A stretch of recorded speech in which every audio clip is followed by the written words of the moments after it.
नमस्कार दोस्तों, आशा करता हूं कि आप सभी कुशल मंगल होंगे। आज के इस एपिसोड की हम शुरुआत करते हैं ऋग्वेद संहिता में 10वें मंडल के 191वें सूक्त में दूसरे मंत्र से। संगच्छध्वम संवदध्वम संवो मनांसि जानताम देवा भागम यथा पूर्वे संजानाना उपासते। अर्थात साथ चलो, साथ बोलो और अपने मनों को एक करो। जैसे प्राचीन देवता मिलकर सामंजस्य से उपासना करते थे, ठीक उसी प्रकार। दोस्तों, ऋग्वेद का यह सूक्त अक्सर संवदध्वम सूक्त भी कहा जाता है और यह सामाजिक एकता, सामंजस्य और समावेशिता का महान वैदिक घोष है। सोचिए, एक ऐसा धर्म जो न किसी एक पैगंबर पर टिका है, न किसी एक किताब पर और न किसी एक भगवान पर। एक ऐसा धर्म जो कहता है कि सत्य एक है परंतु उसे समझने के मार्ग अनंत है। Our destinations could be same, but there are different ways to reach it.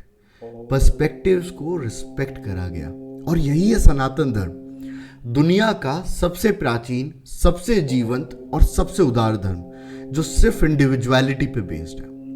जहां ऋषिकाएं भी खुली सभाओं में प्रश्न पूछ सकती थी, जहां देवताओं तक को अपनी गलतियों का दंड मिला और जहां आत्मा, ब्रह्मांड और विज्ञान तक का मुक्त संवाद हुआ। लेकिन यही प्रश्न आज हमारे सामने खड़ा है। क्या यही उदारता और स्वतंत्रता जो सनातन धर्म की सबसे बड़ी ताकत है, आज उसकी सबसे बड़ी चुनौती बन गई है? आइए इस यात्रा में गहराई से उतरते हैं। And if you haven't subscribed our channel yet, do hit the subscribe button and press the bell icon.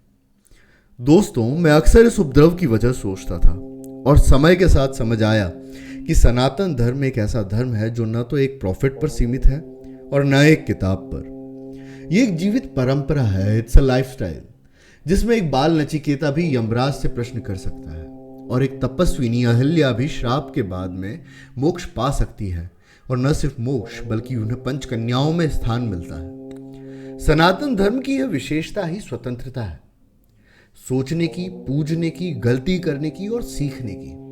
और शायद इसी कारण आज सनातन धर्म सबसे ज्यादा प्रश्न और चुनौतियों के सामने है।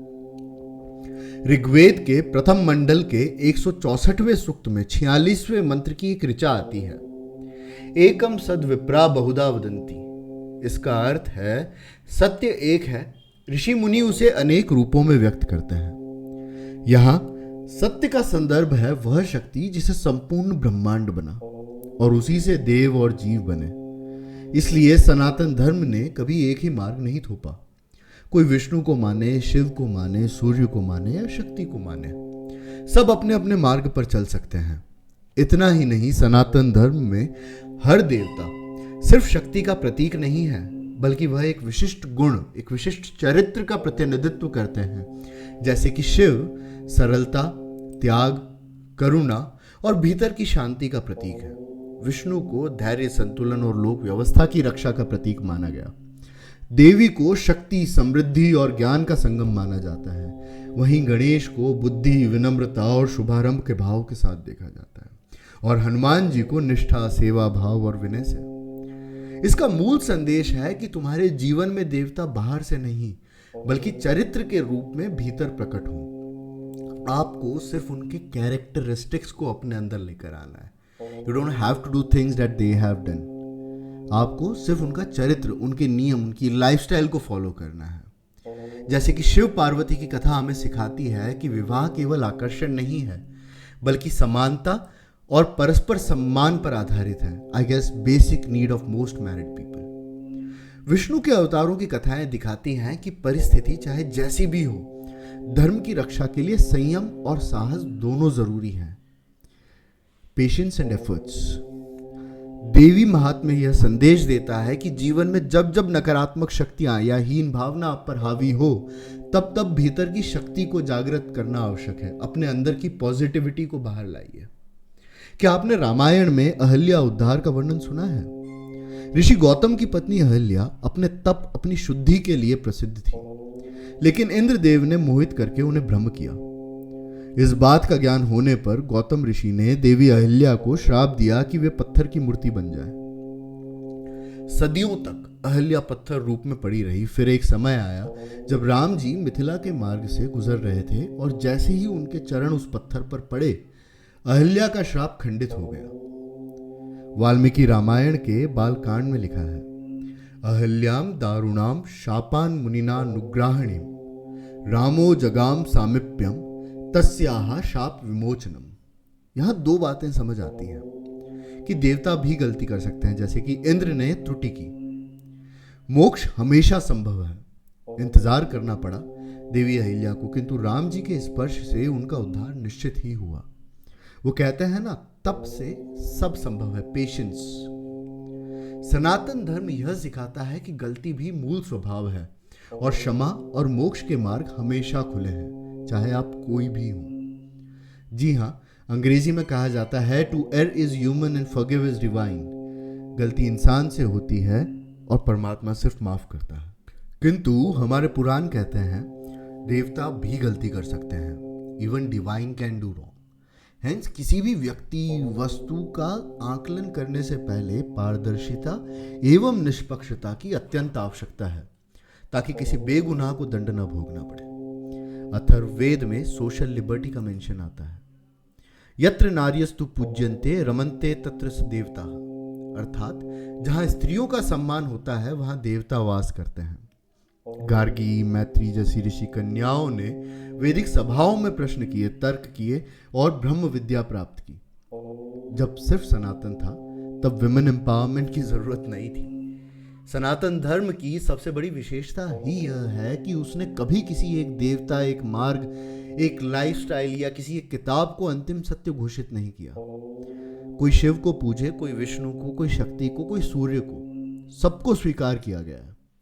यही है इंक्लूसिविटी, एक ही छतरी के नीचे विविधताओं का सम्मान। लेकिन इसी स्वतंत्रता का दूसरा पहलू भी है।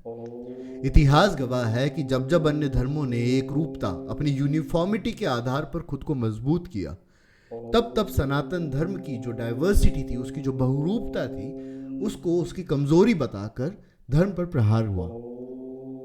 आज भी कई बार सनातन धर्म पर इंटॉलरेंस के आरोप लगाए जाते हैं, जबकि सच्चाई उल्टी है। सनातन एकमात्र ही ऐसा धर्म है जिसने नास्तिक चारवाक को भी जगह दी, बौद्ध और जैन मत को भी स्वीकारा और असंख्य पंथों को एक ही भारत भूमि में पनपने दिया। यानी जहां बाकी मत केवल एक रूप को मानते हैं, सनातन धर्म ने कहा अनेकता ही अखंडता है। सनातन धर्म दुनिया का एक ऐसा धर्म है जो ब्लाइंड फेथ नहीं, प्रश्न, अवलोकन और अनुभव को धर्म मानता है। जैसे आधुनिकता विज्ञान को महत्ता देती है और कहती है कि प्रयोग करो और सत्य खोजो, वैसे ही सिद्धांत वेद उपनिषद में भी है। ऋग्वेद में लिखा है, नासदासीनो सदा सित दानिम किमावरिवह कुकस्य शर्मन। ऋषि पूछते हैं कि आरंभ में क्या था, किसने रचा। यह वही सवाल है जो आज भी कॉस्मोलॉजी पूछती है। छांदोग्य उपनिषद के 3 अध्याय में वर्णित है, सर्वम खलविदम ब्रह्म। विज्ञान कहता है कि सब कुछ एनर्जी है। उपनिषद पहले ही कह चुके हैं कि यह संपूर्ण ब्रह्म ही है और आप उस परम ब्रह्म को किसी भी रूप में माने, सभी उसके अंश हैं। कठोपनिषद में वर्णित है, अणोर्नियान महतो महियान आत्मा। आत्मा अणु से भी सूक्ष्म, ब्रह्मांड से भी विशाल है। वही दृष्टि आज क्वांटम फिजिक्स देती है। गर्भोपनिषद में आज से सालों पहले जेनेटिक्स का मेंशन किया गया था, पितृयम मातृकम चाति संग क्रांति। शिशु माता पिता दोनों के तत्व से बना है और यही बात आज जेनेटिक्स कहता है। ये उदाहरण बताते हैं कि सनातन धर्म ही विज्ञान की असली जननी है। यह वह परंपरा है जो कहती है प्रश्न करो, खोजो, अनुभव करो, और यही विज्ञान की भी आत्मा है। जाने से पहले बस इतना कहूंगा कि सनातन धर्म हमेशा कहता है प्रश्न करो, खोजो, अपना मार्ग चुनो। यहां तक कि इस धर्म में देवताओं को भी गलती करने की आजादी मिली है और उनकी गलती को आम जन के सामने स्वीकारा गया है। हाँ, इस लिबर्टी के कारण आज हम चुनौतियों का सामना कर रहे हैं, लेकिन सोचिए, जो धर्म इतनी आज़ादी देता है वही धर्म सबसे बड़ा, सबसे प्राचीन और सबसे जीवित है। और इस बात के सबूत आज हमारे चारों तरफ हैं। इस धर्म का मूल संदेश है, स्वतंत्रता से ही सत्य का प्रकाश होता है और इसी प्रकाश से सनातन धर्म हमेशा नवचरित और नवजीवन पाता रहेगा। इसलिए यदि कभी आपके सामने कभी कोई अज्ञानी से हो तो अपने धर्म की विविधता का सम्मान कर उसे माफ कर दीजिएगा। वो नहीं जानता कि सनातन धर्म उसे भी अपनाता है। वो कहते हैं ना, जाकी रही भावना जैसी, प्रभु सूरत देखी तिन तैसी। इसी के साथ आज्ञा चाहूंगा, जल्दी दोबारा मुलाकात होगी। जय राम जी की।